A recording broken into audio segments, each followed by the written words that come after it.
জাঙ্কুকের দিকে একবার দেখলো, তারপর মন খারাপ করে বলল, আপুর যে বিয়ে ঠিক, এটা আপনি এতদিন বলেননি কেন? জাঙ্কুক ঠোঁট বেঁকিয়ে হাসলো, তারপর গম্ভীর কণ্ঠে বলল, বললে আর কোথাও চান্স পাইতিস না। এমনিতেই তো বেশিরভাগ সময় ভিন গ্রহে বসবাস করিস, বললে যে কি হতো আল্লাহই ভালো জানে। আকস্মাৎ কেউ একজন জাঙ্কুকে উদ্দেশ্য করে তপ্তস্বরে বলে উঠলো, এতক্ষণে আসার সময় হয়েছে তোর? কখন আসতে বলেছিলাম তোকে?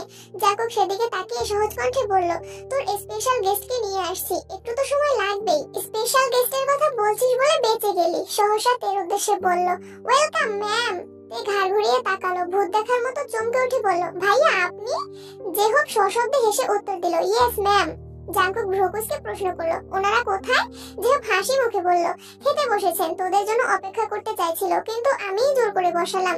আমি ওখানেই ছিলাম। সিও চাংবিন বলল, তোরা আসছিস তাই আসলাম, চল স্টেজে যাই। জাঙ্কুক ভারী কণ্ঠে বলল, আরে না, ওরা ছবি তুলছে, একটু সময় দেয়া দরকার, পরে যাবো নে। তের মাথায় কিছুই ঢুকছে না, হচ্ছেটা কি?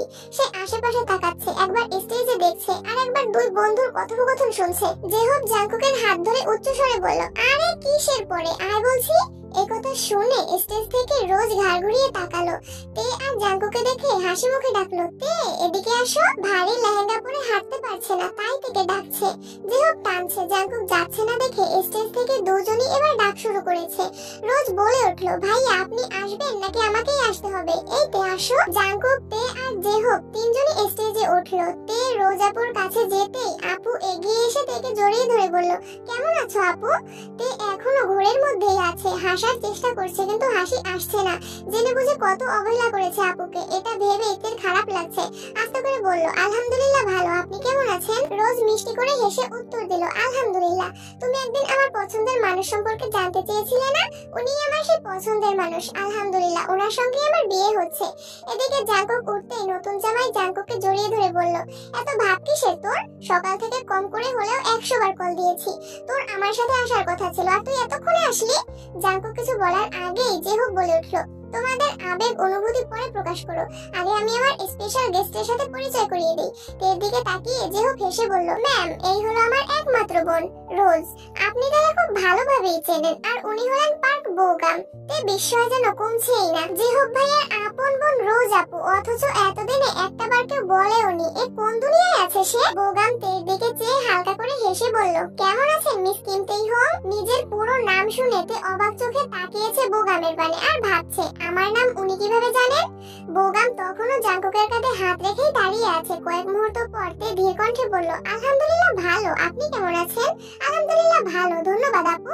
তে ভ্রুকুচকে চেয়ে বলল, কেন? বোগাম স্বাভাবিক কণ্ঠে বলল, আপনি চান্স পেয়েছেন বিধায় আজ আমি বিয়ে করতে আসতে পারছি, আপনি চান্স না পেলে আমার আর বিয়ে করা হতো না, তাই ধন্যবাদ দিচ্ছি, আপনার গিফট আমি পাঠিয়ে দিব। তের মাথায় হাজারটা প্রশ্ন ঘুর ঘুর করছে। হুট করে রোজ আপু আর বোগাম ভাইয়ের বিয়ের সাথে তের চান্স পাওয়ার কি সম্পর্ক? ওই লোকের তের পুরো নাম জানা, জাঙ্কুক ভাইয়ের প্রতি এমন আচরণ। তে ভাবছে উনিও কি তাহলে জাঙ্কুক ভাইয়ের বন্ধু? বোগাম আকস্মাৎ জাঙ্কুকের পেটে গোটা দিয়ে বলল, কি রে বিয়ে কবে করছিস? আচমকা এমন প্রশ্নে জাঙ্কুক ভেবাচেকা খেলো, তারপর ভাব নিয়ে বলল, তোমার জন্যই তো করতে পারছি না। বোগাম হুঙ্কার দিয়ে বলে উঠলো, ফালতু কথা একদম বলবি না, আমার বিয়ে আটকে রেখে এখন আবার বলছিস আমার জন্য করতে পারছিস না? আজ তো বিয়ে করছি আমি, তাহলে তুইও কাল করে ফেল, না হয় আজই কর।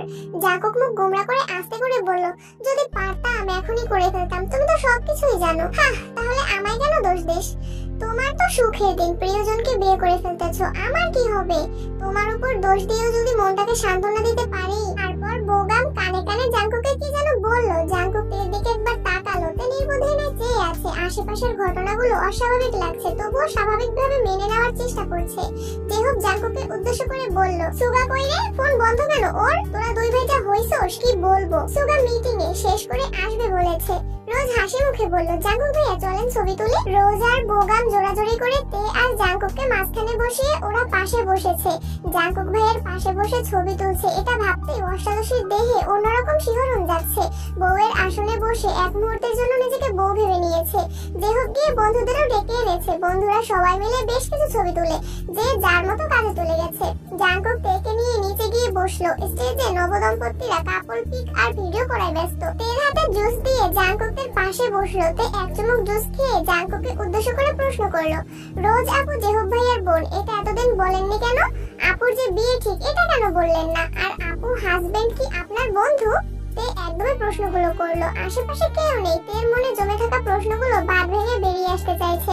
রোজ আপুর বিয়ে হয়ে যাচ্ছে, জাঙ্কুক ভাইকে নিজের করে পাবে, এই খুশির থেকেও মাথায় ঘোরা প্রশ্নগুলোকে তাকে বেশি অস্বস্তিতে রেখেছে। জাঙ্কুক শক্ত কণ্ঠে বলা শুরু করলো, জেহুপের বোন বলে রোজকে বাসায় নিলে প্রতিটা মানুষ ধরে নিত ওর সাথে আমার কোনো সম্পর্ক আছে। যদিও কারো কারো মনে এমনিতেও অনেক সন্দেহ, শেষ পর্যন্ত আম্মু বিয়ের কথা বলেই ফেললো। আর যদি আমি তোকে পড়ানোর মাঝপথে বলতাম যে রোজের বিয়ে ঠিক, তাহলে তুই সেই কথাই বাসার সবাইকে বলতে 2 মিনিট সময়ও নিতি না। আমি রোজের ব্যাপারে কোনো কথা বাসায় জানাতে চাচ্ছিলাম না। রোজের হাজবেন্ড আমার বন্ধু নয়, তবে কাছেরই কেউ। তে পুনরায় প্রশ্ন করলো, আমার চান্স পাওয়ার সাথে আপুর বিয়ের কি সম্পর্ক? ঢাকা শহরে টিউটর পাওয়া কোনো সমস্যা নয়, তবে বেশিরভাগ টিউটরই শুধু টাকার জন্য পড়ায়। এই 3-4 মাস সময়টা প্রতিটা স্টুডেন্টের জীবনে একবারই আসে। আমার এমন একজনকে প্রয়োজন ছিল যে তোর পড়াশোনাটাকে গুরুত্ব দিবে, নিজের বোন ভেবে পড়াবে। রোজ জেহুপের বোন আর আমারও কাছের মানুষ। ও যতটুকু শ্রম তোর জন্য দিয়েছে ততটুকু বাহিরের কোনো টিউটরই কখনোই দিত না। কিন্তু হঠাৎই ওর বিয়ের কথাবার্তা শুরু হয়ে গেছিল। বিয়ে হয়ে গেলে তোর প্রতি ওর গুরুত্ব কমে যেত, ওর পক্ষেও সবকিছু ম্যানেজ করা কষ্ট হয়ে যেত। নতুন টিউটর আনলে তোর মানাতে সময় লাগতো, তাই বাধ্য হয়ে রোজের বিয়ে পিছিয়ে দিয়েছিলাম। এটাই ওরা বলছিল। বিস্ময়েতে ভ্রুজোড়া কপালে উঠে গেছে। বৃহৎ অক্ষিপর জাঙ্কুকের চোখ মুখে নিবদ্ধ। তাকে চান্স পাওয়ানোর জন্য জাঙ্কুক ভাই রোজ আপুর বিয়ে আটকে রেখেছিল। এটা ভেবেই প্রজাপতির ন্যায় উঠতে ইচ্ছে হচ্ছে তের, তবে মনে মনে নিজের উপর ক্ষুব্ধও হচ্ছে। এতগুলো দিন আজে বাজে কথা ভেবে নষ্ট করেছে। তের বুকের ভেতর হৃৎপিণ্ডের তীব্র ধুকপুক শুরু হয়ে গেছে। প্রেম প্রেম অনুভূতিরা মস্তিষ্ক জুড়ে বিচরণ করছে। তে বিড়বিড় করে বলল, যেই মানুষের অপ্রকাশিত সতর্কতায় এত তীব্র, সেই মানুষের অপ্রকাশিত ভালোবাসা না জানি কত প্রখর। তখনই তার চোখে পড়লো একটা খয়েরি রঙের শাড়ি পরা মেয়ে তাদের দিকেই এগিয়ে আসছে। শাড়িতে মেয়েটাকে অনেক সুন্দর লাগছিল। এই প্রথমবার কাউকে শাড়ি পরা দেখে তেরও খুব ইচ্ছে করছে শাড়ি পরতে। মেয়েটা কাছাকাছি এসেই বলল, হাই কিউটি। তে আগে থেকেই মেয়েটাকে দেখছিল। মেয়েটার কথা শুনে এবার জাঙ্কুকও তাকিয়েছে। তে সঙ্গে সঙ্গে জাঙ্কুকের দিকে তাকালো, বোঝার চেষ্টা করলো মেয়েটা জাঙ্কুকের পরিচিত কিনা। কেমন আছো কিউটি? বারবার কিউটি বলাইতে কপাল কুঁচকালো। যদিও মেয়েটাকে সে চেনে না, যেহেতু নিজে থেকে কথা বলতে এসেছে তার মানে পরিচিতই হবে, তাই তেও উত্তর দিল, আলহামদুলিল্লাহ ভালো, আপনি কেমন আছেন? মৃদু হেসে মেয়েটা বলল, আলহামদুলিল্লাহ ভালো, তোমাকে সামনাসামনি দেখার খুব ইচ্ছে ছিল, অবশেষে তোমার দেখা পেলাম। তে কিছু বলছে না, চুপচাপ চেয়ে আছে। মেয়েটা পুনরায় বলল, জানো মাঝে মাঝে তোমার প্রতি খুব হিংসে হয়। কেন? মেয়েটা সোজা সাপটা উত্তর, একটা মানুষ কতটা ভাগ্যবতী হতে পারে তা তোমার কথা না শুনলে জানতামই না। দয়া করে সারা জীবন সুখে থাকো। মানে? জাঙ্কুক তের দিকে চেয়ে গলা খাকারে দিয়ে বলে উঠল, থাক আর মানে বুঝতে হবে না। মেয়েটার দিকে না তাকিয়েই বলল, আপনাকে খুঁজে না পেয়ে হয়তোবা কেউ হয়রানি হয়ে যাচ্ছে, আপনি বরং ওনার কাছেই যান। মেয়েটা আস্তে করে বলল, আর কতদিন ভাইয়া? জাঙ্কুক গম্ভীর কণ্ঠে উত্তর দিল, বহুদিন। তে নির্বাক চোখে তাকিয়ে আছে। এই বিয়ের অনুষ্ঠানে কি ঘটছে তার অর্ধেকের বেশি তের মাথার উপর দিয়ে যাচ্ছে। জাঙ্কুককে প্রশ্ন করলো, উনি কে? আয়ু, জেহুপের গার্লফ্রেন্ড। কি? জেহুপ ভাইয়ের গার্লফ্রেন্ড? এত অবাক হওয়ার কি আছে? গার্লফ্রেন্ড থাকতে পারে না? পারে, কিন্তু উনি আমায় কিভাবে চিনে? জেহুপ যেহেতু আমার বেস্ট ফ্রেন্ড, জেহুপ যদি চিনে বা জানে তাহলে আয়ুর জানতে কতক্ষণ? তে আর কথা বাড়ালো না। আজকে তার শখ খাওয়ারই দিন। একটু পর পর একটার পর একটা শখ খাচ্ছে। হুটহাট এক একজন এক এক কথা বলছে যাদের কাউকেই তো চেনে না। আচমকা জাঙ্কুক উঠে গিয়ে একজনকে সালাম দিল। মহিলা সালামের উত্তর দিয়ে জাঙ্কুকের বাহুতে হাত বোলাতে বোলাতে বললেন, কখন আসছিস? তোদের জন্য অপেক্ষা করছিলাম। তারপর তোর বন্ধু জোর করে খেতে বসালো। কিছুক্ষণ আগেই আসছি। একটা 15 বছরের মেয়ে আর একটা 19 বছরের ছেলেও ছিল ওনার পেছনে। মেয়েটা আচমকা বলে উঠলো, ভাইয়া ভাবি কোথায়? মেয়েটার দেখা দেখে ছেলেটাও বলল, তুমি না বলছিলা ভাবিকে নিয়ে আসবা, ভাবি কোথায়? জাঙ্কুক চোখ রাঙিয়ে ভারী কণ্ঠে বলল, আর একবার যদি ভাবি বলে সম্বোধন করিস তাহলে তোদের খবর আছে, আপু বলবি, মনে থাকবে? দুজনেই মাথা নেড়ে সম্মতি জানালো। মহিলা জাঙ্কুকে উদ্দেশ্য করে বলল, কিনতেইহুন আসেনি? জাঙ্কুক হ্যাঁ বলে পিছন ফিরে তাকিয়ে হাত দিয়ে তেকে ইশারা করলো। তে উঠে ওনাদের কাছে যেতেই জাঙ্কুক বলল, এই যে তোমার কিনতেইহুন। মহিলা সহসা তেকে জড়িয়ে ধরে কান্না করে দিয়েছেন। হঠাৎ করে জড়িয়ে ধরায় তে কিছুটা নড়ে উঠলো। তে পাথরের ন্যায় দাঁড়িয়ে আছে আর মনে মনে ভাবছে, এই মহিলা কে? এই জীবনে ওনাকে দেখেছে বলে মনে পড়ছে না।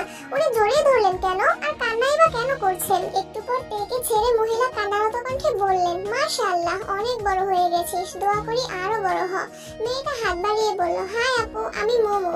তেও স্বাভাবিক হয়ে হাত বাড়িয়ে হ্যান্ডশেক করে বলল, হ্যালো, আমি তে। ছেলেটা বলে উঠল, হ্যাঁ আমরা জানি, তুমি কিম তেই হোক। বাই দা ওয়ে, আমি পার্ট কাই। জামাইয়ের নামের সঙ্গে মিল আছে দেখে তে ধরে নিল ওনারা রোজাপুর শাশুড়ি আর ননদ দেবর হবেন। কিন্তু জাঙ্কুক ভাইয়ের সাথে কি সম্পর্ক আর তেকেই বা কিভাবে চেনে তা বুঝতে পারছে না। মহিলা পুনরায় প্রশ্ন করলেন, সুগা আসেনি? না, আসবে কিছুক্ষণের মধ্যে।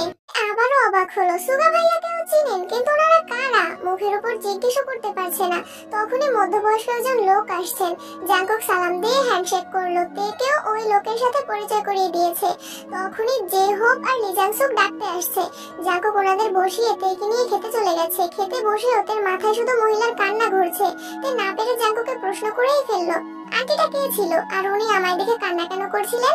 জাঙ্কুক দীর্ঘশ্বাস ছেড়ে বলল, আজ তোকে সবই বলবো, প্রোগ্রামটা শেষ করে বের হ, ততটুকু সময় একটু ধৈর্য রাখ প্লিজ। জাঙ্কুককে খাওয়া শেষ করে তে আগে চলে আসছে। জাঙ্কুক জেহুপের সঙ্গে কি যেন কথা বলছিল। তখনই সুগা আসছে। তেকে দেখেই প্রশ্ন করলো, খেয়েছিস? তে মাথা নেড়ে হ্যাঁ বলল। সুগা পুনরায় বলল, এই যে তোর রোজ আপুর বিয়ে হয়ে যাচ্ছে, এমন ভাবে তোকে বিয়ে দিয়ে দিলে কেমন হবে? এ কথা শুনেই তের অক্ষিপর ভিজে আসছে। রোজ আপুর বিয়ে হয়ে যাচ্ছে, জেহুপ ভাইয়ার কতই না কষ্ট হচ্ছে। সারা জীবনের জন্য সবাইকে ছেড়ে চলে যাবে। আজকের পর থেকে তো ওনার বাড়িতেই উনিই মেহমান হয়ে আসবেন। তেকে বিয়ে দিলে এভাবেই বাড়ি ছেড়ে চলে যেতে হবে, এটা ভাবতেই কান্না পাচ্ছে তে। বোনের কান্না দেখে সুগা তের মাথায় হাত বুলিয়ে হাসতে হাসতে বলল, ধুর পাগলি, তোকে বিয়েই দিব না, আর দিলেও আমাদের বাড়িতেই রাখবো, চিন্তা করিস না। তখনই জাঙ্কুক আসছে। সুগার দিকে তাকিয়ে রাগে স্বরে প্রশ্ন করলো, কি বলছিস? ওরে কাঁদছে কেন? সুগা আস্তে করে বলল, এমনি দুষ্টামি করছি। জাঙ্কুক রাগে কটমট করছে। তের চোখ থেকে এক ফোঁটা পানি পড়লে জাঙ্কুকের পায়ের রক্ত মাথায় উঠে যায়। তেকে কাঁদতে দেখলে জাঙ্কুকের হৃদয় আঘাত লাগে। এমনিতেই তে আবেগে হুটহাট কান্না করে, তার উপর তো ইচ্ছাকৃত কাঁদালে জাঙ্কুকের খুব রাগ হয়। স্টেজ থেকে কাই ডাকছে। সুগা চলে গেছে। জাঙ্কুক তেকে নিয়ে একটু পরে গেছে। জেহুপের বাসার লোক, বোগামের বাসার লোক, জাঙ্কুক, তে, সুগা সবাইকে নিয়ে ছবি তুলছে। ছবি তোলা শেষে সুগা রয়ে গেছে। রোজের বিয়ে উপলক্ষে আনা স্বর্ণের গলার হারটা জাঙ্কুক তেকে দিয়েই দিয়েছে। তারপর সবার থেকে বিদায় নিয়ে বেরিয়ে পড়েছে। আসার সময়ও মহিলা তেকে জড়িয়ে ধরে কান্না করেছেন। জোর করে 2000 টাকা দিয়ে তের মাথায় হাত বুলিয়ে দিয়েছেন। প্রতি সপ্তাহে বন্ধুরা মিলে যেখানে আড্ডা দেয়, আজ তেকে নিয়ে জাঙ্কুক সেই জায়গাতেই এসেছে। কিছুক্ষণ আগেই সন্ধে নেমেছে। দুটো চেয়ার সাইডে রেখে তেকে বসিয়ে দোকান থেকে একটা আইসক্রিম এনে তেকে দিল। তে ধীর কণ্ঠে বলল, আমি আইসক্রিম খাবো না, আমাকে বলুন উনি কে, আমাদের সাথে ওনার কি সম্পর্ক, আর উনি বারবার কাঁদছিলেন কেন? জাঙ্কুক ভারী কণ্ঠে বলল, বললাম তো সব বলবো, আগে তুই আইসক্রিমটা খা। তে আইসক্রিম খাচ্ছে ঠিকই, কিন্তু তার পূর্ণ মনোযোগ জাঙ্কুক ভাইয়ের চোখে মুখে। মাথায় থাকা প্রশ্নের ভিড়ে আইসক্রিমটাও ঠিকমতো খেতে পারছে না, কিন্তু জাঙ্কুক ভাই সামনে বসে থাকায় বাধ্য হয়ে খেতে হচ্ছে। তে তাড়াহুড়ো করে আইসক্রিমটা শেষ করেছে। দুশ্চিন্তায় আইসক্রিমটাও সাথে মতো খেতে পারেনি। এক দৃষ্টিতে জাঙ্কুক ভাইয়ের মুখের দিকে তাকিয়ে আছে, কিন্তু জাঙ্কুকের দৃষ্টি অন্য কোথাও। জাঙ্কুক নিরবধি আকাশের পানে চেয়ে আছে। রাস্তার পাশে থাকা লাইটের আলোতে স্পষ্ট বোঝা যাচ্ছে জাঙ্কুকের চোখ মুখের উজ্জ্বলতা বিলীন হয়ে গেছে। বিকেলে আসার সময় যতটা উৎফুল্ল জাঙ্কুক ভাইকে দেখেছিল, এই জাঙ্কুক ভাই যেন অন্য কেউ। চোখে মুখে চিন্তার ছাপ। তে কিছু বলতে গিয়েও থেমে গেল। জাঙ্কুক শোনিত কণ্ঠে বলে উঠল, এই পৃথিবীতে প্রতিটা মানুষের জীবনে সবচেয়ে গুরুত্বপূর্ণ ব্যক্তি হলো মা। সেই মায়ের লাশ দেখার বা ছোঁয়ার অধিকার যদি কোনো সন্তানের না থাকে, তাহলে সেই সন্তান পৃথিবীতে বেঁচে থেকেও মৃত। তের ভ্রু কুঁচকাল। জাঙ্কুক ভাই কি বলছে, কি বোঝাতে যাচ্ছে, কিছুই বুঝতে পারছে না সে। জাঙ্কুক অসীম দূরত্ব থেকে দৃষ্টি সরিয়ে তের দিকে তাকিয়ে ভরাট কণ্ঠে বলল, যে মানুষটাকে দেখে এসেছিস, তিনি আর কেউ নয়, তোর, আমার, আমাদের সবার একমাত্র ফুপ্পি। এই কথা শোনা মাত্র তের রক্ত সঞ্চালন বন্ধ হওয়ার অবস্থা হয়ে গেছে। তে চিৎকার দিয়ে বলে উঠল, কি? জাঙ্কুক সরুনেতে তাকিয়ে আছে। তের চোখ যেন কোটর ছেড়ে বেরিয়ে আসতে চাইছে। চোখে মুখে অবিশ্বাসের ছাপ। এই কথা কখনোই বিশ্বাসযোগ্য নয়। জন্মের পর থেকে তে জেনে এসেছে তাদের বাবা চাচা 3 জন। 18 বছর পর হঠাৎ করে ফুপ্পি আসবে কোথা থেকে? আচমকা এমন কথা শুনলে বিশ্বাস করবে না, এটাই স্বাভাবিক। জাঙ্কুক গম্ভীর কণ্ঠে বলল, আমি জানি তুই বিষয়টা এত সহজে মানতে পারবি না, কিন্তু কিছু সত্যি কঠিন হলেও মানতে হবে। একদম বন্ধ হয়ে আসছে, গলা শুকিয়ে কাঠ হয়ে গেছে, গলা দিয়ে কোনো কথাই বের হচ্ছে না। এতক্ষণ যাবৎ কত প্রশ্নই না মাথায় ঘুরছিল, এক মুহূর্তে যেন সব প্রশ্ন উধাও হয়ে গেছে। তে আতঙ্কিত কণ্ঠে শুধালো, আপনি কি আমার সঙ্গে মজা করতেছেন? প্লিজ সত্যি করে বলুন, উনি কে? জাঙ্কুক কপাল কুঁচকে ভারী কণ্ঠে বলল, তোর সাথে কি আমার মজার সম্পর্ক? আর সিরিয়াস বিষয় নিয়ে আমি মজা কেন করব? ওনার নাম কিম তেহি। নাম শুনে কি মনে হচ্ছে তোর? তে এখনো অবিশ্বাস্য দৃষ্টিতে তাকিয়ে আছে। ঢোক গিলে ভারী কণ্ঠে বলল, আপন ফুপ্পি? জাঙ্গু কণ্ঠ দ্বিগুণ ভারী করে বলল, হ্যাঁ, কিম নামজুন আর কিম সোবিনের একমাত্র ছোট বোন এবং কিম বেকুইনের একমাত্র বড় বোন কিম তেহি। তার দোকান দিয়ে হিজাবের উপর দিয়েই গরম বাতাস বের হতে শুরু করেছে। নিঃশ্বাস আটকে আসছে বারবার।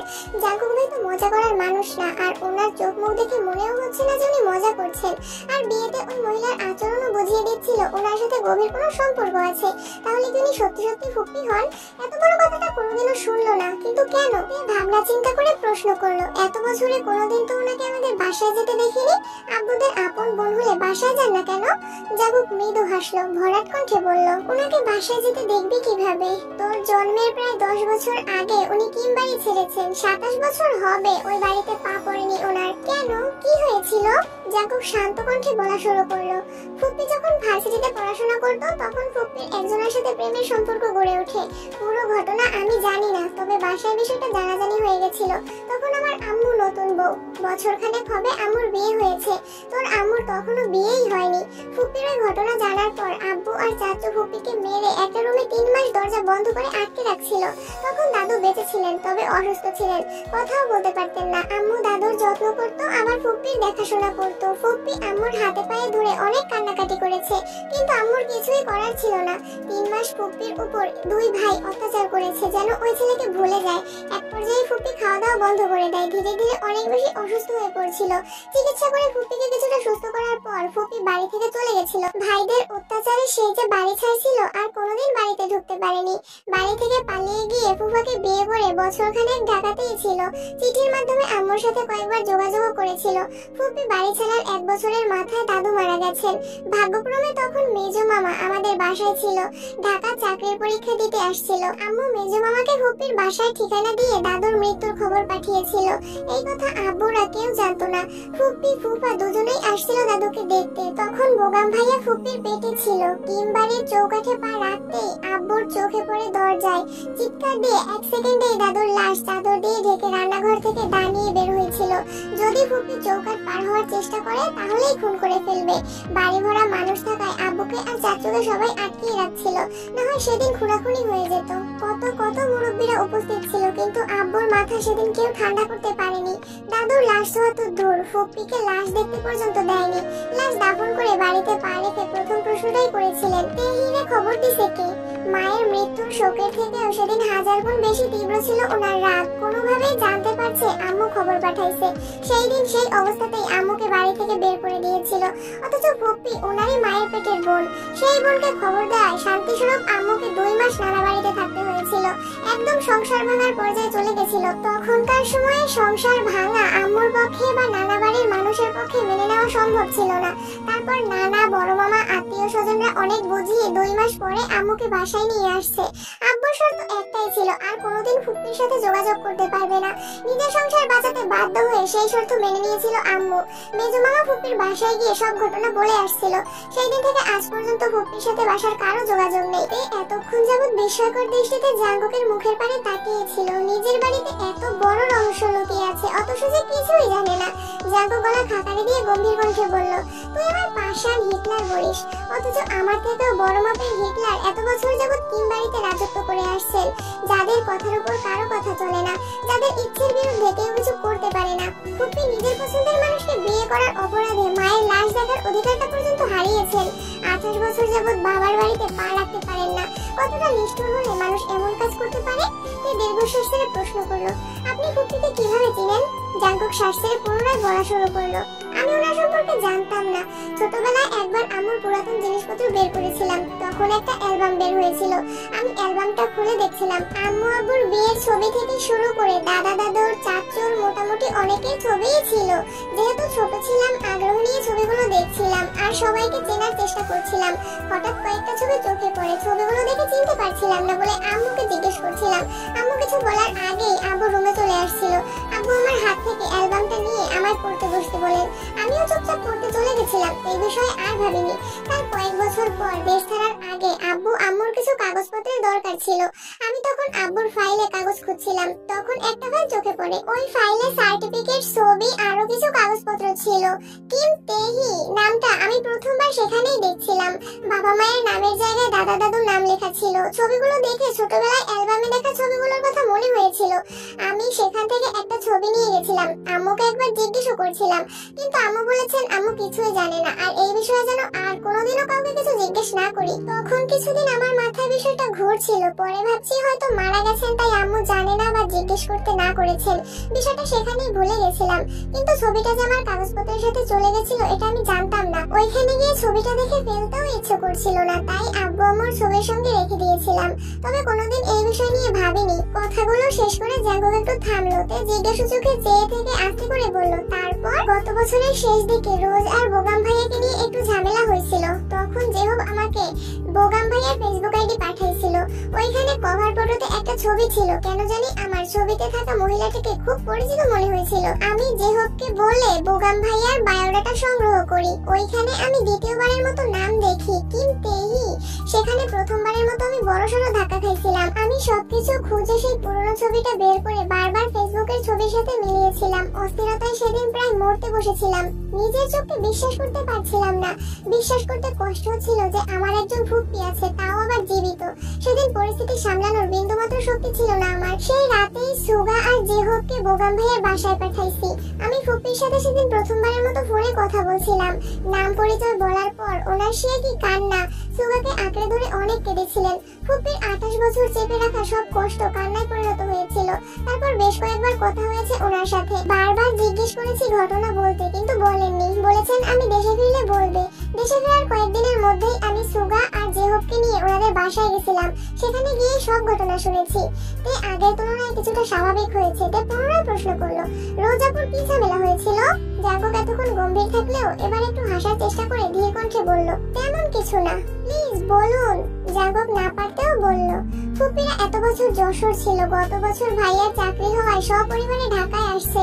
কোনো এক অনুষ্ঠানে ভাইয়া রোজকে দেখেছে। ভাইয়ার রোজকে ভালো লাগছে। কোনোভাবে খবর নিয়েছে রোজ ঢাকা বিশ্ববিদ্যালয়ে পড়ে। সেই থেকে প্রায়ই ভার্সিটির আশেপাশে রোজকে ফলো করতো, কিন্তু কোনোদিন কথা বলেনি। 6 মাস শুধু দূর থেকে ফলোই করেছে। একদিন সাহস নিয়ে কথা বলতে আসছিল, যদিও কথা বলতে পারেনি, কিন্তু সেটা জেহবের কান পর্যন্ত পৌঁছে গেছিল। জেহব 2-3 দিন খেয়াল করে বিষয়টা আমায় জানিয়েছিল। জেহবের ভাইয়াকে পেটানোর চিন্তা ভাবনা ছিল। আমাকে জানানোর পর আমি বলছিলাম ছেলেটার একটু খোঁজ নিতে, যদি সমস্যা মনে হয় তাহলে পেটাতে।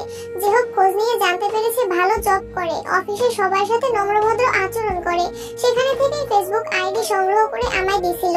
যাকে পেটানোর প্ল্যান ছিল সে আমার ভাই হয়ে গেল। যখন জানতে পারছে ভাইয়া রোজকে পছন্দ করে, তখন জেহব আর বাধা দেয়নি। তবে জেহবের একটাই কথা ছিল, আমি দেশে না ফিরলে আর ফুপির পুরো ঘটনা না জানলে সে রোজের বিয়ের সিদ্ধান্ত নেবে না। ধীরে ধীরে রোজ আর ভাইয়ের মধ্যে মোটামুটি ভালো সম্পর্ক হয়েছে। আমি দেশে ফিরলাম, ভেবেছিলাম দেশে ফিরেই ওদের বিয়ে দিব। কিন্তু দেশে আসার পর তোর কোচিং টিউশন থেকে খবর নিয়ে দেখলাম তোর পড়াশোনার নাজেহাল অবস্থা। এভাবে পড়লে চান্স পাবি না। তোর পড়াশোনা গুছিয়ে দেওয়ার জন্য একজন মানুষ থাকা দরকার ছিল। তখন রোজের কথা মাথায় আসে আর রোজকে আনি। রোজের বিয়ের সিদ্ধান্ত নেওয়ার অধিকার যেহেতু জেহবের, আর জেহব আমার বেস্ট ফ্রেন্ড, তাই বিয়ের আলোচনা হওয়ার আগেই বন্ধ করে দিয়েছিলাম। কিন্তু অফিসিয়াল কাজে ভাইয়াকে 6 মাসের জন্য দেশের বাইরে যেতে হবে। ভাইয়া চাইতেছিল বিয়ে করে বউ নিয়ে কয়েক মাস ঘুরে তারপর যাবে। কিন্তু তোর অ্যাডমিশন টেস্টের থেকে আমার কাছে তাদের বিয়ে গুরুত্বপূর্ণ ছিল না। আমি রাজি হই না বলে ভাইয়া ঘোরাঘুরির প্ল্যান বাদ দিয়ে বলেছে শুধু বিয়েটা করবে, বিয়ের পর তোকে যত ইচ্ছে পড়াতে। কিন্তু আমার কথা হলো, একবার বিয়ে হলো মানে রোজের মাথায় সংসারের চিন্তা ঢুকবে, তখন তোর প্রতি তার দায়িত্ব কমে যাবে। এটা তো আমি কখনোই হতে দিব না। ভাইয়া যখন বুঝতে পারছে আমায় মানাতে পারবে না, তখন রোজকে বোঝানো শুরু করেছে। কিন্তু রোজ তো আমায় বা জেহবকে সবই বলে দেয়। রোজের মাথা যাতে না খেতে পারে সেজন্য 2-1 মাস যাবত রোজের সঙ্গে ভাইয়ের যোগাযোগ বন্ধ রেখেছি। জেহব নতুন সিম কিনে দিয়েছে রোজকে। যেদিন রাতে তুই আমায় কল দিয়েছিলি সেই দিন আমি, জেহব আর সোগা ফুপিদের বাসায় ছিলাম। বিয়ের কথাবার্তা বলতে গিয়েছিলাম। তুই চান্স পেলেই বিয়ে হবে এরকমটাই শর্ত ছিল। কিন্তু রাতে ফেরার পর তোর খাতা ভর্তি হাবিজাবি লেখা দেখে আমার মাথায় রক্ত উঠে গেছিল। যার জন্য আমি এত মানুষের বিরুদ্ধে লড়তেছি, সে কিনা পড়াশোনাটাকে গুরুত্বই দিচ্ছে না। সেই রাগে সেদিন খাতা পড়িয়েছিলাম যাতে তুই পড়াশোনায় মনোযোগ দিস। যাদের সামনে বারবার গর্ব করে বলেছি আমাকে চান্স পাবে, চান্স না পেলে আমি তাদের মুখোমুখি হতে পারতাম না। তারা মুখে কিছু বলুক আর না বলুক, মনে মনে হলেও বলতো এত কিছু করেও তো তুই চান্স পেল না।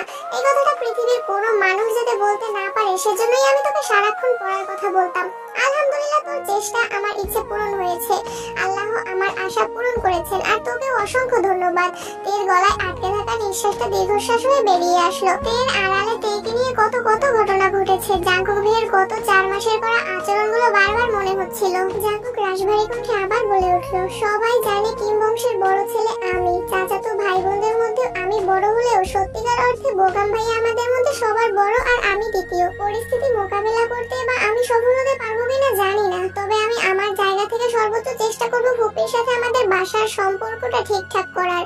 একটু থেমে জাঙ্কুক আবার বলল, জানিস তে এই দুজন মানুষের জন্য আমাদের বাড়ির প্রতিটা মানুষ ভিতর থেকে দুমড়ে মুচড়ে ভেঙে গেছে। তাদের রাগ আর অনাদেয় কর্মকাণ্ডের ফলাফল ভোগ করতে হয় বাকি সদস্যদের। ফুপির মতো কাকামণির জীবনের সুখ শান্তিও কেড়ে নিয়েছে এই মানুষগুলো। কাকামণি ঠান্ডা মেজাজের মানুষ হয় আর শুধুমাত্র ভাই বলে হয়তো এখনো সম্পর্ক ঠিক আছে, না হয় ফুপির মতো অবস্থা কাকামণিরও হতো। কাকামণি সবার সামনে প্রাণোচ্ছন্ন থাকে ঠিকই, কিন্তু ওনার ভেতরটাই সবচেয়ে বেশি বিধ্বস্ত। ফুপি তো তবুও ভালোবাসার মানুষকে পেয়েছেন, কাকামণি তো তাও পেলেন না। তাই মস্তিষ্ক জুড়ে বিচরণ করছে লক্ষাধিক প্রশ্ন, কিন্তু সেসব প্রশ্নের উত্তরে শুধু বাবা চাচার নামই উঠে আসবে। কাকামণির জীবনের ইতিহাস শোনার ইচ্ছে নেই, তাই এই বিষয়ে প্রশ্ন করলো না। নিজের আব্বু আর বড় আব্বু এতটা পাষাণ এটা ভাবতেই তার কষ্ট হচ্ছে। তে বিভোর হয়ে স্মৃতি মনে করায় ব্যস্ত। জাঙ্কুক ভাই ফেরার পর থেকে যা যা ঘটেছে সব মনে করার চেষ্টা করছে। হঠাৎ মাথায় আসলো জাঙ্কুক ভাই যে বারবার বাবা চাচার মুখের উপর কথা বলেন, ওনারা যদি জাঙ্কুক ভাইকে এতটুকু ভেবে এতে থেমে গেল। চিন্তিত স্বরে বলল, আপনি আব্বু বা বড় আব্বুর মুখের উপর আর কথা বলবেন না প্লিজ। নিজের প্রতি প্রেয়সীর দুশ্চিন্তা দেখে জাঙ্কুক কানমনে হেসে উঠল। স্বাভাবিক কণ্ঠেই বলল, আমি যদি কথা না বলি তাহলে ওনারা ওনাদের মর্জি মতো সবকিছু করবেন। ওনাদের সকল ইচ্ছে পূরণ করা আমার পক্ষে সম্ভব না। আমি কারো প্রিয় হয়ে থাকতে চাই না, আমি তাই করব যা আমার করতে ইচ্ছে করবে। তাই শীতল চাউনি দেখে জাঙ্কুক ভারী কণ্ঠে বলে উঠল, তোকে আগেও বলেছি এখন আবার বলছি, কখনো কারো মন রাখার চেষ্টা করবি না। ঠিক সেই কাজটাই করবি যেটা তোর মন করতে চাইবে। বিষয় ছোট হোক বা বড়, আগে নিজের মনকে প্রায়োরিটি দিবি। আর ফুপির বিষয়টা ভুলেও কাউকে বলবি না, বাড়ির কাউকে এই বিষয়ে কোনো প্রশ্নও করবি না। তোকে জানানো দরকার ছিল তাই জানিয়েছি। আজকের পর থেকে বুঝে শুনে পাগলামি করবি, কারণ আমি চাই না তোর পাগলামিকে সিরিয়াসলি নিয়ে কেউ তোর মনে আঘাত করুক। কথা শেষ করে তেকে নিয়ে বাড়ি ফিরেছে জাঙ্কুক। এর মনে আজ কোনো অনুভূতি নেই। এই যে এতদিন রোজাপুকে নিয়ে এত দুশ্চিন্তা করলো, সেই রোজাপুর সম্পর্কে তার ভাবি হয়ে গেছে। বাড়ির রহস্য না জানলে আজকে জাঙ্কুককে নিজের মনের কথা বলেই দিত, কিন্তু তার বাড়ির মানুষ যে ভালোবাসার জাত শত্রু তারা তো কোনোদিনও মানবে না। জাঙ্কুক ভাইয়ের প্রতি যে সে অসম্ভব দুর্বল, জাঙ্কুক ভাইকে এই জীবনে কি আদৌ পাবে? জাঙ্কুক বাইক চালাচ্ছে আর মনে মনে ভাবছে, আমার জীবনটা কেন এমন হলো?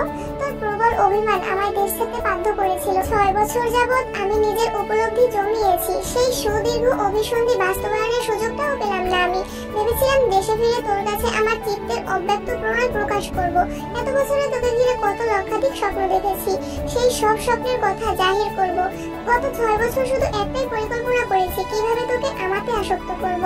3 মাসের মধ্যে তোকে আমার বউ করে নিব, এই দৃঢ় সংকল্পে নিজেকে প্রস্তুত করেছিলাম। কিন্তু একটা ঘটনা আমার চূর্ণ বিচূর্ণ করে দিয়েছে। গত 1 বছর যাবৎ আমি নিজের সঙ্গে লড়াই করছি। তোকে উপেক্ষা করার বিন্দুমাত্র শক্তি যে আমার ছিল না। দেশে ফিরে প্রথমবার তোর লালিত মুখমণ্ডল আর মায়াবী আঁখি দেখে এই মুহূর্তের জন্য নিজেকে উন্মাদ মনে হয়েছিল। ইচ্ছে হয়েছিল কিংবাড়ির সব নিয়ম নীতির বিনাশ করে হলেও তোকে আমার করে নেই, কিন্তু আমি পারিনি। আজও আমি তোকে ভালোবাসি বলতে পারছি না। তুই পরিবার ছাড়তে পারবি না, আর আমি তোকে নিজেকে প্রতিষ্ঠিত করা ছাড়া আমি আর কোনো পথ খুঁজে পাচ্ছি না।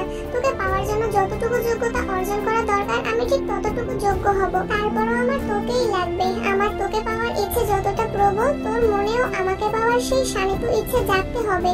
পরিস্থিতি যতই কঠিন হোক, তোর আমার প্রতি প্রগাঢ় আস্থা থাকতে হবে। তুই আমার হলে আমি পুরো দুনিয়ার সঙ্গে লড়তে পারবো, কিন্তু তোকে না পেলে আমার প্রণয়ের পরিণতি হবে মৃত্যু। বাসার সেই মোড়ে তেকে নামিয়ে জাঙ্কুক ঠান্ডা কণ্ঠে বলল, যা বলেছি মাথায় রাখিস, সামনে সুগা আছে, ওর সঙ্গে বাসায় যাবি। বাসায় কেউ কিছু জিজ্ঞেস করলে তোর কিছু বলার প্রয়োজন নেই, যা বলার সুগাই বলবে। রোজের বিয়ের কথা কাউকে বলিস না, আর অতিরিক্ত দুশ্চিন্তা করে নিজের শরীর খারাপ করিস না। ফুপির সাথে সাথে সম্পর্কটা আমি ঠিকঠাক করার চেষ্টা করব, তুই সাবধানে থাকিস। সুগা বাসার কাছেই তের জন্য অপেক্ষা করছিল। তেকে নিয়ে বাসায় ঢুকেছে। ড্রয়িং রুমে দুই ভাই বসে আছেন। তে আর সুগাকে দেখে সৌবিন প্রশ্ন করলেন, কোথায় গেছিলা? তে সুগার মুখের দিকে তাকাতেই সুগা বলল, তুই রুমে যা। ভাইয়ের কথা মতো তে রুমে চলে গেছে। ওরা দুই ভাই তেকে এমন ভাবে আগলে রাখে যেন বাড়ির কেউ কিছু বলতে না পারে। বড়রা কিছু বললে কষ্ট বেশি পাবে, কিন্তু সুগা যেহেতু ছোট থেকেই শাসন করে তাই ভাইয়ের শাসন তের এখন শুয়ে গেছে। সুগা যা যা কথা বলার তা বলে রুমে চলে গেছে। তে ফ্রেশ হয়ে শুয়ে পড়েছে। বিকেল থেকে এত এত ঘটনার সম্মুখীন হতে হয়েছে যেগুলো মাথা স্থির হতেও একটু সময় লাগবে। তের আবেগ অনুভূতি সব বিলীন হয়ে গেছে। জাঙ্কুক ভাইয়ের বলা প্রতিটা কথা মাথায় ঘুরপাক খাচ্ছে। একটা কথা বারবার মনে হচ্ছে, এইবারের প্রতিটা মানুষ ভেতর থেকে দুমড়ে মুচড়ে ভেঙে গেছে। ফুপির বিষয়ে জানার পর তের হৃদয়টা ভেঙে চূর্ণ বিচূর্ণ হয়ে গেছে। 4 মাসের প্রেমানুভূতি প্রকাশ করার আগেই সব শেষ হয়ে গেল। জাঙ্কুক ভাইয়ের প্রতি যে আকাশসম প্রণয় লীলা সবই ফিকে হয়ে গেছে। ফুপি আর কাকামণির মনে কতই না কষ্ট। এসব ভেবে কখন যে ঘুমিয়ে পড়েছে নিজেও জানে না। জাঙ্কুকের জন্য অপেক্ষা করার শক্তিটুকু আজ ছিল না। জাঙ্কুক তেকে নামিয়ে দিয়ে আবার বিয়ের প্রোগ্রামে গেছে। জেহবের বেস্ট ফ্রেন্ড হিসেবে এ সময় জাঙ্কুককে জেহবের পাশে থাকা খুবই বেশি প্রয়োজন। জেহবের একমাত্র বোন রোজ। জেহবের আর একটা ছোট ভাইও আছে, তবে বোনের প্রতি ভাইদের ভালোবাসা একটু বেশিই তীব্র হয়। সপ্তাহখানেক হয়ে গেছে, কিন্তু তের মাথা থেকে ফুপির ঘটনা কোনোভাবেই যাচ্ছে না। যতবার আব্বুকে আর বড় আব্বুকে দেখে ততবারই মনে হয় ওনারা হিটলারের থেকেও নিকৃষ্ট। এতদিন জাঙ্কুক ভাইকে হিটলার বলায় নিজে অনুতপ্ত হচ্ছে। এখন আর তে আগের মতো জাঙ্কুককে জ্বালায় না, জাঙ্কুকের রুমে যায় না, অনুভূতি প্রকাশের চেষ্টাও করে না। আব্বু আর বড় আব্বুকে দেখলে যতটা রাগ হয়, জাঙ্কুক ভাইকে দেখলে ঠিক ততটাই কষ্ট হয়। আজ সুগা প্রোগ্রামে ব্যস্ত। হঠাৎ ফোনে কল বাজতেছে। ফোন বের করে অবাক চোখে তাকায়। জিমিন কল দিচ্ছে। প্রোগ্রাম থেকে বের হয়ে এক পাশে গিয়ে ফোন রিসিভ করলো। আসসালামু আলাইকুম। ওয়ালাইকুম আসসালাম। ভাইয়া আপনি কি বাসায়? ভাইয়া ডাকতে কতবার না করেছি তোমায়। সরি, আর হবে না ভাইয়া। তের কি কিছু হয়েছে? আমি কল দিলে রিসিভ করে না, হঠাৎ রিসিভ করেও ঠিকমতো কথা বলে না। বোন একটু মানসিক চাপে আছে, কিছুদিনের মধ্যে ঠিক হয়ে যাবে। কি হয়েছে? জিমিন মনে মনে ভাবছে। আল্লাহ জানে জাঙ্কুক ভাইকে নিয়ে কোনো ঝামেলাই বা হলো কিনা। আরে তেমন কিছু না। তোমার কি খুব দরকার? কিছু বলার থাকলে আমার বলতে পারো, আমি বোনকে জানিয়ে দেব। জিমিন আমতা আমতা করে বলল, ওইরকম কিছু না, কথা হইতেছে না তাই চিন্তা হচ্ছিল, এজন্য আপনাকে কল দিলাম। আর কোনো কারণ নেই? না মানে আছে। বলো। জিমিন ঢোক গিলে ভয়ে ভয়ে প্রশ্ন করলো। আচ্ছা, আজকে কি আপনার একটু সময় হবে? কেন? আপনার সাথে দেখা করা যাবে? আপনি তেকে নিয়ে আসলে ভালো হতো, যদি আপনার সময় হয় আর কি। বনুর মনের অবস্থা খুব একটা ভালো না, তারপর আমি জিজ্ঞেস করবো নে। বনু না আসলে আমি কি আসতে পারবো, নাকি দেখা করতে হলে বনুকে নিয়েই আসতে হবে? জিমিন কিছু বলছে না দেখে সুগা আবার বলল, আমি বিকেলে কল দিব তোমায়, রাখছি এখন। সুগা ফোন রেখে জাঙ্কুককে কল দিল। জাঙ্কুকের কড়া নিষেধ তেকে এখন কোথাও নেওয়া যাবে না। তের মন তেকেই ঠিক করতে হবে। সব বিষয়ে জাঙ্কুক বা সুগা তেকে সাহায্য করতে পারবে না। সুগা কি করবে বুঝতে পারছে না। তেকে জিজ্ঞেস না করলে বা তের মতামত না নিলে পরবর্তীতে জিমিনকে বিষয়টা জানালে সুগাকে ভুল বুঝবে। আবার তে যদি ঘুরতে যেতে রাজি হয়ে যায় তাহলে জাঙ্কুক তো সুগাকে মেরেই ফেলবে। দুটানা কাটিয়ে শেষমেশ তেকে কল করলো সুগা। তে তখন উপন্যাস পড়ায় ব্যস্ত। বাসায় শুয়ে বসে আর ভালো লাগছিল না। ফোন চাপতে গেলে জাঙ্কুক ভাইয়ের আইডি আসে সামনে। জাঙ্কুক ভাইকে দেখলেই বুকের ভেতরটা কেঁপে ওঠে। পড়াশোনার চাপ নেই, বাড়ির কারোর সাথে কথা বলতে ভালো লাগে না। চুপচাপ শুয়ে বসে থাকলে বারবার শুধু ফুপির কথা মনে পড়ে। এই সবকিছু কাটাতে জাঙ্কুক ভাইয়ের দেওয়া উপন্যাসের বইগুলো পড়া শুরু করেছে। বেশিরভাগ সময় উপন্যাসই পড়ে। উপন্যাস পড়ার আরেকটা অন্যতম কারণ হলো নিজেকে সবার থেকে আড়াল করে রাখা।